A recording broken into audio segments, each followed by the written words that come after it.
하나님이신 예수님께서 인간의 몸을 입고 이 땅에 오셨습니다. 그리고 33년 인간으로 사시다가 마지막 이제 예루살렘에 입성하셨어요. 그리고 하신 일은 우리의 모든 죄를 대신 짊어지시고 십자가에 오르셨습니다. 예수님께서 예루살렘에 입성하실 그때에 많은 사람들이 종려 나무를 가지를 꺾어들고 예수님을 환영을 했습니다. 호산나 다윗의 자손이여 오시는 이여.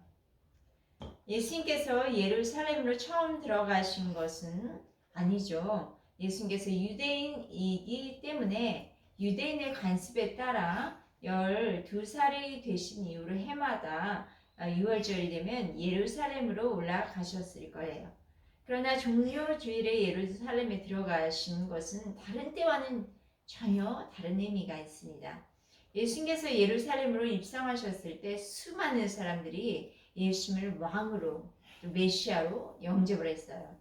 그러나 예수님은 환영하는 무리의 손에 의해서 빌라도에게 넘겨졌고 결국 모든 인류의 죄를 대신 짊어지고 희생이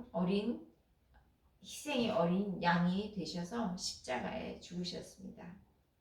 우리를 위해 예수님께서 고난받으시고 죽지 않으셨다면 우리의 죄 문제, 죽음의 문제는 해결될 수가 없죠. 예수님은 공생애를 하시면서 하나님의 나라에 대해서 말씀하셨고요. 또 귀신을 쫓아내고 죽은 자를 살리고 병자들을 고치셨습니다.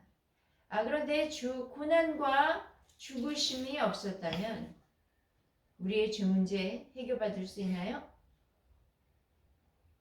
우리의 죽음의 문제 해결받을 수 있나요? 없습니다. 네, 예수님께서 고난 받으심과 죽으심이 우리에게 주시는 참된 은혜와 복인 줄 믿습니다. 예수님이 가슴 아픈 그 고통과 눈물을 흘리신 것이 우리에게는 평안이 되었고 또 우리에게는 치유가 되었고 또 우리에게는 용서함을 받게 되어 구원의 길이 열린 것입니다. 오늘 종료 주일이면서 고난 주일입니다. 하나님께서 바울 사도를 통해서 우리에게 들려주시는 빌립보서 말씀을 오늘 은혜를 나누려고 하는데요. 2장 5절 말씀이 키워드라고 할 수 있어요. 함께 읽어볼까요? 시작. 너희 안에 이 마음을 품으라고 그리스도 예수의 마음이니. 오늘 우리에게 필요한 것은 그리스도의 마음을 품는 것입니다. 마음은 원어로 프로네오라는 단어예요. 프로네오, 생각하다, 판단하다, 전념하다 라는 뜻이 있어요. 여러분은 주로 무슨 생각을 하고 사십니까? 무엇에 전념하고 계십니까? 심리학자의 연구에 따르면 사람들은 보통 하루에 6,200개의 생각을 한다고 해요. 이걸 어떻게 숫자로 이렇게 나열을 할 수 있는지 좀 의아스럽긴 하네요. 우리 안에 또 내 안에 나의 중심에 예수님의 마음이 있나요? 우리가 여러 가지 생각할 것이 있지만 이번 고난 주간에는 예수님을 집중해서 아까 전념하다라고 표현을 했죠. 우리 예수님을 전념해서 생각하는 한 주가 되었으면 좋겠습니다. 예수님께서 우리를 위해서 베풀어 주신 그 크신 사랑, 또 온갖 죄를 지은 사람에게 예수님께서는 요한복음 8장에 뭐라고 말씀하셨나요? 기억나시죠? 나도 너를 정죄하지 않는다 라고 하신 그 사랑과 용서의 은혜가 우리 안에 가득하기를 바랍니다. 지난 대통령 선거 운동 기간에 기독인들이 두 부류로 나누어져서 하나님께 간절히 기도했다고 합니다. 뿐만 아니라 자신이 지지하는 후보와 반대되는 후보를 지지하는 사람들, 그 사람들을 그냥 독설에 가까운 비판을 하는 분들도 있었다고 하죠.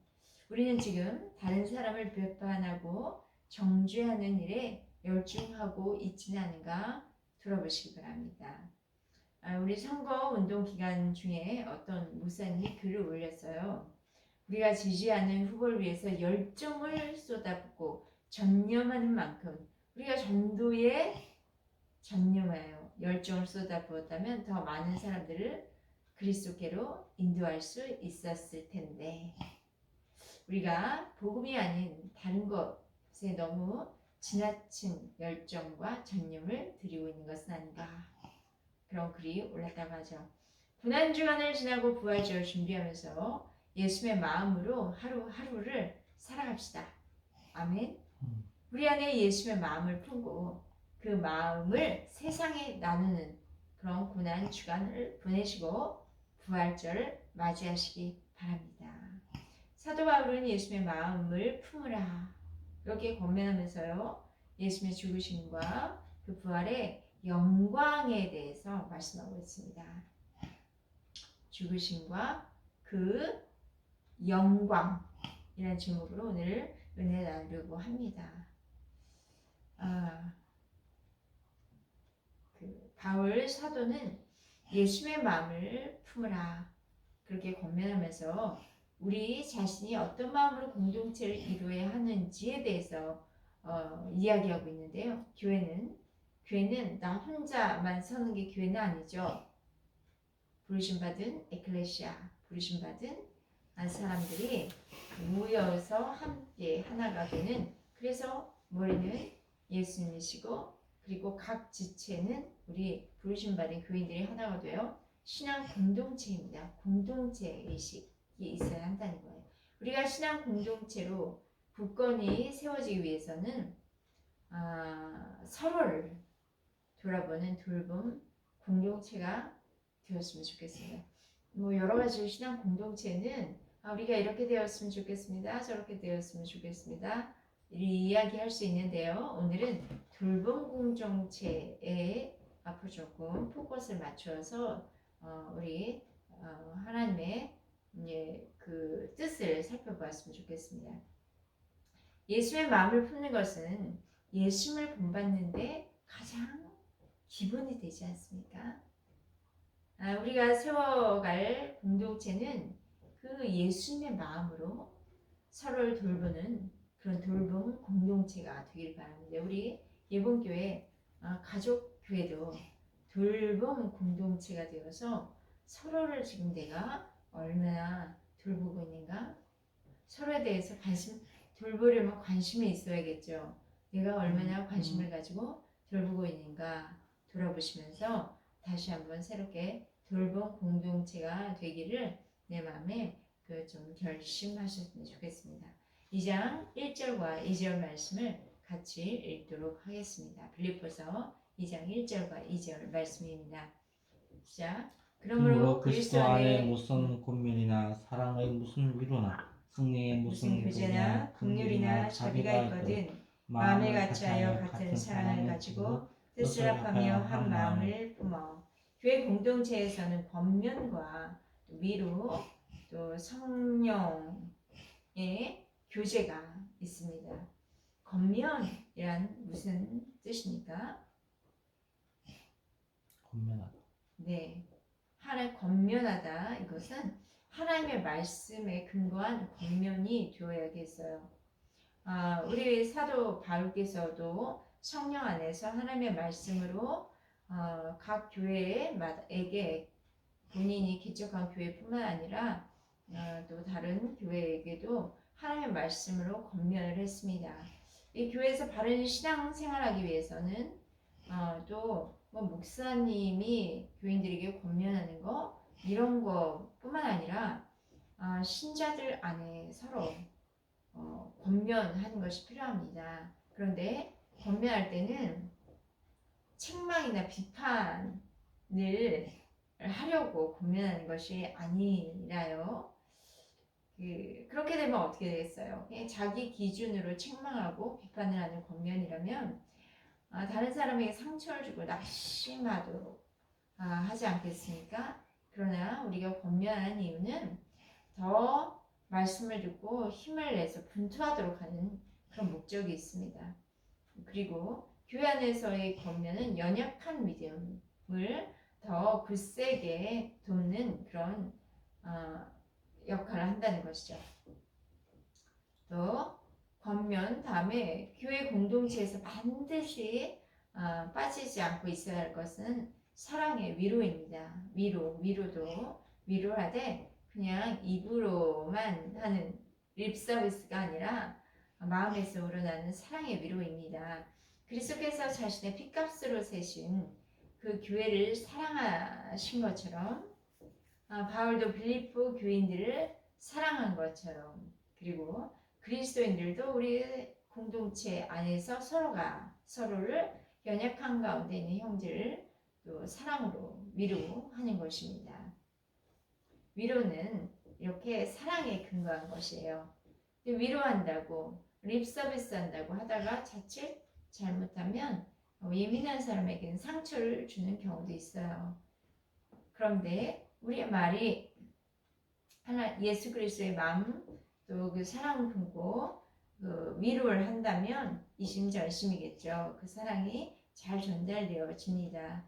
그래서 교회 공동체에서는 서로 진심이 담긴 예수님의 마음을 품은 사랑으로 서로 위로하며 격려해 주는 것이 참 교회가 교회다워진 모습입니다. 이렇게 교회 공동체는 이제 성령의 교제가 있습니다. 그리스도인들의 성령에 의해서 교회의 일원이 되었기 때문에 성령의 역사에 이제 순종하며 교제를 나누어야 합니다. 교회는 성령의 인도하심 속에서 서로를 위하고 기도하고 돌보는 교제가 있는 곳입니다. 세상의 공동체에서는 어때요? 모든 것이 나에게 얼마나 이익이 되는가, 저 사람과 관계를 맺으면 내게 유익이 있는가에 따라서 관계를 맺기도 하고 관계가 수월해지기도 하죠. 그러나 우리는 서로의 연약함을 돌보며 위에서 기도하며 또 필요한 것이 있으면 내 것을 나눠주는 그런 세상의 공동체와 같지 않은 그런 교회 공동체가 되어야겠습니다. 성령이 안타까워하시는 교제가 있을 수도 있어요. 예를 들면 너무 교제 중심, 인간적인 교제 중심으로, 즐거움 중심으로만 가다 보면 성령이 안타까워하시는 교제가 되겠죠. 우리가 이 권면이나 위로, 성령의 교제라는 공동체가 된다는 것은 또 자비와 긍휼에 따른 것입니다. 자비와 긍휼, 그 마음으로 하나 될 때, 같이 할 때 같은 뜻을 합하여서 한 마음을 품고 서로 하나 된 공동체를 세워갈 수 있어요. 3절 같이 읽겠습니다. 시작. 아무 일이든지 다툼이나 허영으로 하지 말고 오직 겸손한 마음으로 각각 자기보다 남을 낮게 여기고. 돌봄 공동체가 되기 위해서는 자기보다 남을 낮게 여겨야 해요. 서로를 존중해야 한다는 것이죠. 나보다 솔직히 연약한데, 나보다 잘못한데, 어리버리한데 존중이 가나요? 어떠세요? 존중이 잘 안 될 때가 있죠. 무시하고 싶고, 그리고 보통 그의 약점을 많이 들추게 되는데 저는 그런 마음을 가져요. 개미에게서도 우린 배울 것이다. 네, 그런 것처럼 모든 사람들에게는 배울 점이 있습니다. 그래서 자기보다 남을 낮게 여기는 마음은 나 중심이 아니라 상대방 중심으로 상대방의 귀한 점, 그리고 그에게 배울 점을 찾아가는 거예요. 내 기준으로만 평가한다면 공동체는 온전히 건강하게 세워질 수가 없습니다. 공동체 이루기 위해서는 먼저 다른 사람을 존중하고 그에게 가진 장점, 그에게 가진 배울 점을 적극적으로 수용하고 그리고 인정해 주는 것입니다. 나보다 남을 낮게 여기는 마음을 갖기 위해서 다툼이나 허용을 하지 말라고 우리 말씀을 읽었습니다. 다툼, 허용 뭐 이런 것은 알맹이가 없는데 자랑하는 것입니다. 자랑을 우리도 자랑 많이 하죠. 저도 자랑을 합니다. 근데 이 자랑을 이것저것 늘어놓긴 하는데 알맹이가 없어요. 뭔가 열심히 해서 뭐 자랑을 한다고는 하는데 그 안을 유심히 들여다보면 자랑할 거리가 안 되는데 자랑하는 사람은 뭐 스스로 뭔가 대단한 것처럼 말을 많이 하고 자랑하는 사람, 그런 사람을 다툼이나 허용으로 한다고 표현할 수가 있습니다. 우리 자신을 한번 이것은 이런 말들은 그래 저 사람 다툼이나 허용으로 하는구나, 타인을 돌아보라는 얘기가 아니라 자기 자신에게 그런 것이 있는지 돌아보라는 그런 말씀입니다. 우리가 다툼과 허용으로 하지 않으려면 어떻게 해야 할까요? 어떻게 해야 할까요? 다툼이나 허용으로 하지 않고 우리의 적극적인 자세, 어떤 자세가 필요할까요? 겸손. 네, 겸손입니다. 다른 사람에게 본받을 점을 인정하는 것, 그것이 겸손해질 수 있는 방법이에요. 이렇게 우리가 서로를 존중하고 겸손으로 허리를 동일 때에 나보다 남을 낮게 여기는 그런 서로 존귀히 여기고 존중하는 귀한 공동체가 될 줄 믿습니다. 우리 가족 간에도 그렇지 않습니까? 아이라고 해서 말을 잘 못하고 표현력이 부족한 아이라고 해서 함부로 대한다면 아이도 자기를 무시하는 것을 금방 압니다. 그러나 아이라도 그에게 배울 점이 있어요. 그것을 보면서 존중해주고 칭찬한다면, 그렇다면 서로 정말 아름다운 가족 모습이 그려지고 건강한 모습으로 서로를 내가 또 존중해 줄 때 상대방도 나를 존중해 주게 되겠죠. 이것은 가족뿐만 아니라 사회에서도 또 내가 속한 어떤 집단, 공동체에서도, 그리고 뿐만 아니라 예수님의 머리가 되시는 교회의 지체들 간에 그런 서로를 돌보는 또 존중하는 귀한 공동체가 된다면 이 나라는 정말 아름다운 이 풍요로운 건강한 교회와 사회가 될 줄 믿습니다. 4절 한번 읽어보도록 하겠습니다. 4절 각각 자기 일을 돌볼 뿐더러 또한 각각 다른 사람들의 일을 돌봐 나의 기쁨을 충만하게 하라. 네, 돌본다는 거 여기엔 두 가지로 나눠볼 수 있는데요. 우리 먼저 나 자신의 생활에 어려움이 없니가 내 생활을 자기 일을 돌보는 거예요. 그리고 교회 안에 또 성도들이 있는데 그들에게는 어려움을 겪고 있지 않은지를 보살펴 보아야 합니다. 주로 신앙생활을 하나님과 나와의 교제에 중심을 두고 나만 잘하면 된다고 생각을 해요. 그런데 교회 공동체는 하나님 사랑, 이웃 사랑, 그래서 함께 하고 있는 우리 지체들의 어려움을 돌보고 적극적으로 그들을 살펴서 도와줄 부분이 있으면 돌봐주는 것입니다. 교회는 자신과 남을 돌보는 공동체입니다. 돌본다는 말의 두 번째 뜻이 있어요. 그것은 은사입니다. 그러니까 먼저 자신의 은사를 잘 살펴봐야 하고요. 또 타인의 교회 지체들의 은사를 잘 살펴서 우리가 주님을 섬기고 교회에 봉사할 때 각자에게는 은사를, 나에게 있는 은사, 또 우리 옆 사람에게 있는 은사, 그 은사대로 충성된 일꾼이 되도록 격려하고 지지하는 것입니다. 이렇게 하나된 공동체를 세워가야 한다고 말씀하신 그 사도 바울은 예수님에 대해서 이제 말씀합니다. 예수님은 우리를 위해서 인간의 몸을 입고 세상에 오셨죠. 그리고 우리를 너무나 사랑하시기 때문에 우리를 위해서 자기 몸을 스스로 자발적으로 십자가에 내어 주셨습니다. 6절을 같이 읽겠습니다. 시작.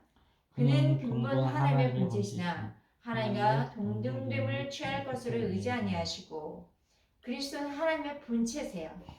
요즘 연예인들이 이런 표현을 많이 한대요. 들어보셨어요? 본캐, 부캐 들어보셨어요? 처음 들어보세요? 저도 이제 들었습니다. 본캐는 원래 자신의 캐릭터를 말할 때 본캐, 그리고 부캐는 자신의 가지고 또 다른 캐릭터를 말할 때 부캐라고 한다고 해요. 어디에서 사용되는지 저도 정확히 방송을 안 봐서 모르겠는데 본캐, 부캐. 자, 바울 사도께서는 예수님을 근본적으로 하나님의 본체라고 말씀하셨죠. 하나님의 본체라는 말은 근본적으로 하나님과 같은 분이라는 뜻이에요. 현대화 성경에서는 하나님이시라고 표현하고 번역했다면 공동 번역은 하나님과 본질이 같은 분이다. 그렇게 번역을 했어요. 하나님의 본체, 오늘날 연예인이 사용하는 표현으로 빗대어 본다면 본캐인가요? 본캐 하나님. 또 우리를 위해서 부캐하신 성육신의 예수 그리스도. 그 예수는 부캐라고도 조금 빗대어 생각할 수 있겠죠. 원래 하나님이신 예수님께서 하나님과 동등됨을 취할 것으로 의지 아니하셨다. 하나님이시면 하나님과 동등한 자리에 서지 아니하시고 하나님의 자리에서 이제 세상에 내려오셨습니다. 7절 같이 읽어볼까요? 시작.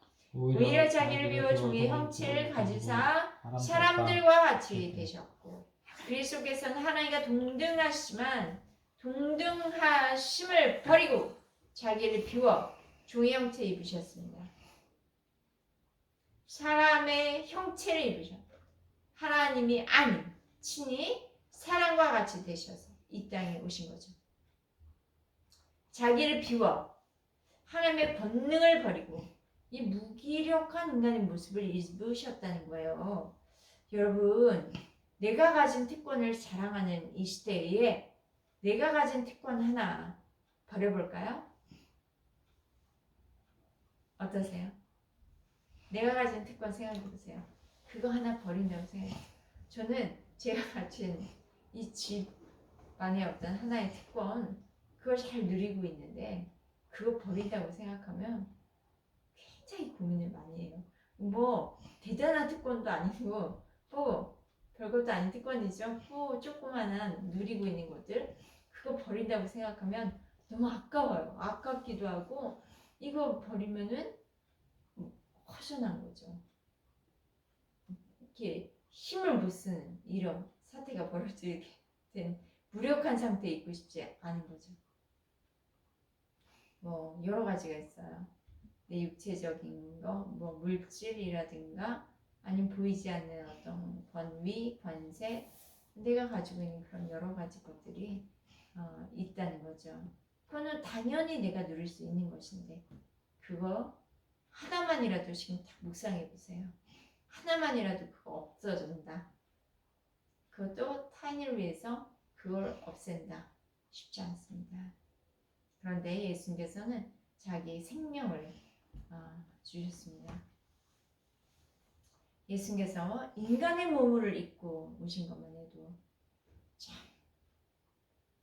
인간의 몸으로 오셨기 때문에 전능하신 하나님 배가 고프셨고 또 때로는 그 여러 가지 일을 사역을 하시면서 고통도 느끼셨겠죠.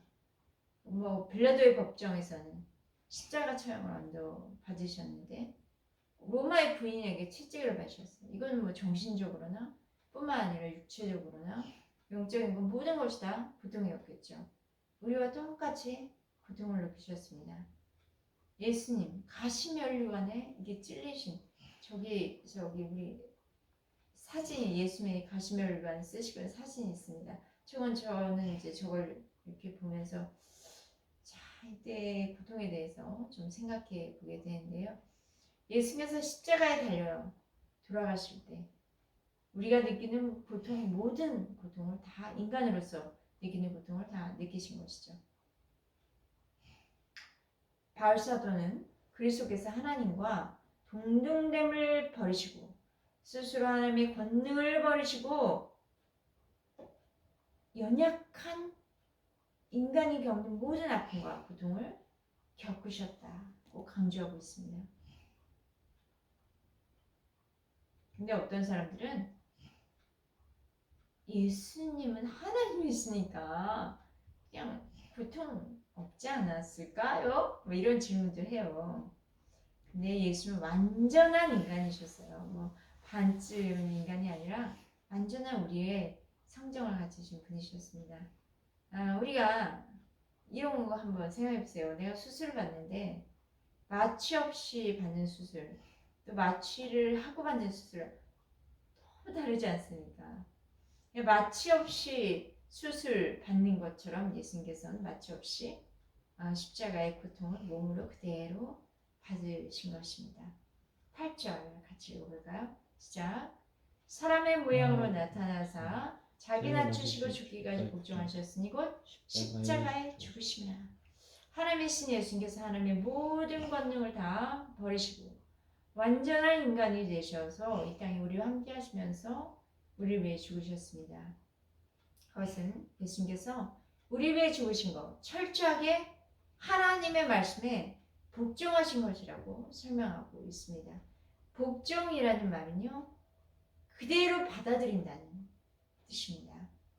하나님께서 세상을 너무나 사랑하셔서 독생자를 보내어 주셨고 그 예수는 하나님을 보내심을 받고 인간으로 오셔 우리의 모든 죄를 위해 십자가에 죽으신 것, 이것은 모두 하나님의 계획이요 섭리였습니다. 하나님께서 예수님을 십자가의 제물로 내어주신 것 다 계획이었다는 거예요. 누구를 위한 계획이에요? 너를 위한 계획이다. 나를 위한, 여기에 계신 모든 한 사람 한 사람을 위한 하나님의 계획이었다는 거예요. 그리고 예수님에게 부탁하십니다. 인간으로 오셔서 속죄 어린 양이 되시는 우리 주 예수 그리스도, 제물 되신 예수 그리스도, 그분은 나 그렇게는 못하겠어요. 거부하실 수도 있었어요. 그런데 그렇게 하지 않으시고 자발적으로 복종해서 희생의 제물이 되신 것입니다. 예수님도 하나님을 너무 사랑하시고 예수님이 인간을 너무 사랑하셨기 때문입니다. 마귀는 예수님이 십자가에 달려 돌아가시게 할 때 어땠을까요? 기뻤겠죠. 네. 예수 드디어 끝이구나. 환상을 높였겠죠. 그러나 마귀가 착각한 거예요. 그것은 그 이후의 일에 대해서 몰랐던 거죠. 예수님께서 죽으심으로 그 죽으심이 오히려 영광이라는 것을 마귀는 몰랐습니다. 이 죽이신 예수님을 어떻게 하셨어요? 하나님께서 살리죠. 네, 살리셨습니다. 부활하셨고 사망 권세를 이제는 이기신 그 부활하신 예수님은 영광을 받으셨습니다. 그러므로 그리스도의 죽으심은 수치나 저주가 아니라 하나님의 영광이요, 예수님께도 영광이요, 우리 믿는 모든 이에게도 영광이 됩니다. 죽으신 예수님의 받으신 영광은 무엇이었는지 9절 읽어볼까요? 시작. 이름으로 하나님이 그를 지극히 높여 모든 이름 위에 뛰어난 이름을 주사. 여기서 지극히 높여에 해당하는 헬라어가 있는데요. 피레립소센이라고 합니다. 휘페립소센. 휘페르 또 휩소스 이 합성어입니다. 휘페르는 위에 위쪽을 방향을 가리키고요. 휩소스는 높은 곳이라는 그런 합성어예요. 그러니까 가장 높은 곳으로 올려주다 라는 뜻입니다. 하나님께서 그리스도를 겸손과 수치스러운, 죽음의 자리는 잠깐의 수치는 있었겠죠. 수치스러운 죽음의 자리에서 이제는 부활, 영광, 승천하심으로 하나님의 높은 곳으로 올라가셨다는 것입니다.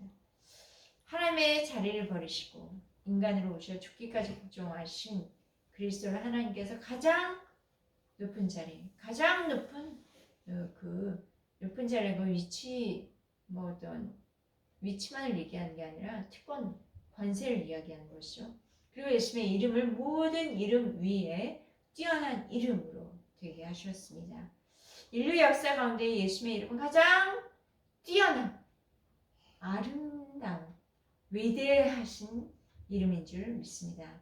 하나님이지만 인간의 몸을 입고 이 땅의 역사 가운데 들어오셔서 인간의 역사 가운데 가장 뛰어난 그 이름, 모든 사람들이 믿고 그 앞에 무릎을 꿇는 이름이 되신 것입니다. 10절 같이 읽겠습니다. 시작. 하늘에 있는 자들과 땅에 있는 자들과 땅 아래에 있는 자들로 모든 무릎을 예수의 이름에 꿇게 하시고, 무릎을 꿇는다는 것은 경배한다, 복종한다라는 뜻이 있습니다. 예수님께서 죽으신 것으로 끝나지 않고요, 부활하시고 승천하심으로 모든 무릎을 꿇어 예수의 이름에 경배하고 복종하게 하셨습니다. 아멘. 여기서 하늘에 있는 자들과 땅에 있는 자들과 땅 아래에 있는 자들라고 이야기를 했는데요. 하늘에 있는 자들은 천사들, 이미 하나님의 품에 안긴 성도들입니다. 하늘에 있는 자들. 그러면 땅에 있는 자들은 누구입니까? 네, 지금 땅에 살고 있는 사람들입니다. 그럼 땅 아래에 있는 모든 자들은 어디에 있는 자들입니까?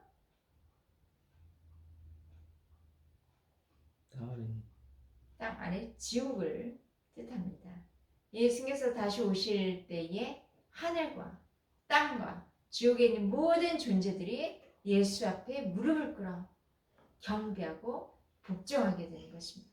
죽으신 그리스도에게 모든 무릎을 꿇어 경배하고 복종하게 되는 것이죠. 결론적으로 11절 말씀하십니다. 같이 읽어볼까요? 시작. 모든 입으로 예수 그리스도를 주라 신하며 하나님 아버지께 영광을 돌리게 하셨느니라. 하늘과 땅과 땅 아래 모든 존재들이 예수께 무릎을 꿇어 경배하며 예수님은 누구이십니다? Lord, 주인이십니다. 라고 신하고 인정합니다. 또 이렇게 함으로 인류의 구원을 계획하시고 독생자 예수를 보내신 그 하나님 아버지께서 모든 그 아버지께 모든 영광은 돌리게 하십니다.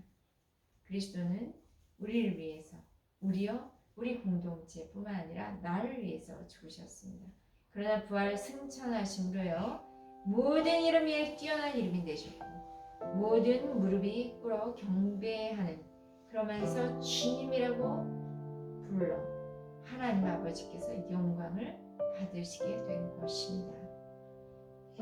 우리는 죽으시고 부활하심으로 영광 받으신 그 예수님의 마음, 사랑의 마음을 보고요 돌봄 공동체를 세워 가야겠습니다. 그리스도의 부활의 은혜가 우리 예봉교회 가족들에게 함께 하심으로 서로 돌아보는 공동체, 믿음의 공동체, 사랑의 공동체, 돌봄 공동체가 된 예봉교회 공동체로 우리 교회로 견고하게 굳건히 세워주시기를 바랍니다. 그래서 우리 먼저 가족들이 서로 돌보는, 그래서 은혜가 풍성하고 어떤 은혜, 서로를 정말 알아주는 그런 예봉교회 가족 공동체가 되었으면 좋겠습니다. 기도하시겠습니다.